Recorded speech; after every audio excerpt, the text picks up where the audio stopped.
Welcome to Social Psychology. My name is Craig Ferdine, and I will be teaching this course this semester. It's an online course, and so you'll be hearing from me via video lectures and sometimes some navigational help along the way. A little bit about myself. I've been teaching here at Delgado Community College for about 17 years. I'm a faculty member in the Arts and Humanities Department.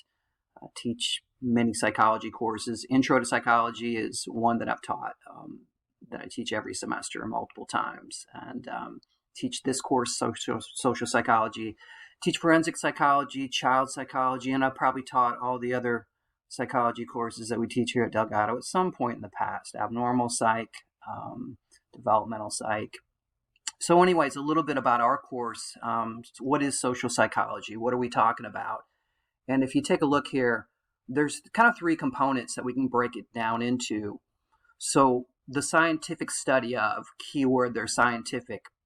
Your textbook will have a lot of information, a lot of studies, correlational studies as well, that will help us take a look at these three components. But this kind of gives you an overview of what is social psychology. And basically, if you look, one of them has to do with social thinking.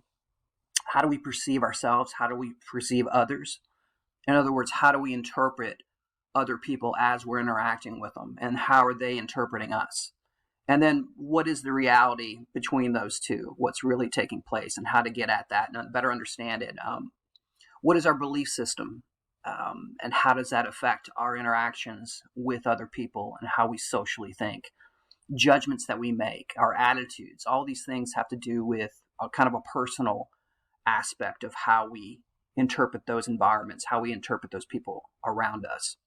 And then social influence, some things we're aware of, some things we're not aware of, which we'll get into that too, conscious elements versus unconscious elements. But what is the culture we grow up in? How does it define us? How is it a part of us? And then how does that influence when we're in a group of people or when we're in an environment interacting with other people? Pressures to conform. How often are we falling in line with what we believe the expectations are around us? Versus how often do we consciously rebel against that? And then again, how aware are we as we move through life? How often are we conforming? Because conforming is adaptive often. It often helps us navigate our world. But then we're consciously aware of where we're not going to fall in line, or we strongly disagree with why people are conforming.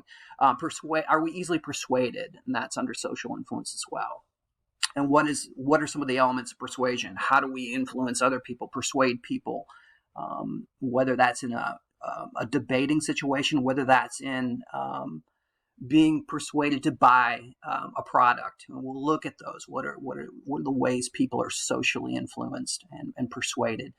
And groups of people. These are all the social aspects or social influence aspects of it. And then we also look at social relations, prejudice, aggression, attraction, intimacy, helping. These are all actually chapters within the textbook that you guys will be using. So we'll be really going in depth, and we'll get a lot more specific about these four elements of social relations. So that kind of gives you an indicator, sort of in a nutshell. So again, you guys, I'm excited about teaching this course. This is one of my favorite courses to teach. I love Intro to Psychology because it's so broad and there's so many components, but social psychology is really great. And I think it's really relevant because it's something that I think we can all apply to our lives, no matter if you guys are a psychology major. Some of you guys are, some of y'all are not. You're taking this course for other reasons, but I think it's a course where, again, there's many ways we can apply it to our lives. And so I'm excited about that, and I hope that that's something you guys glean from this course. So looking forward to teaching, and I will be in contact with you guys regularly. Thank you.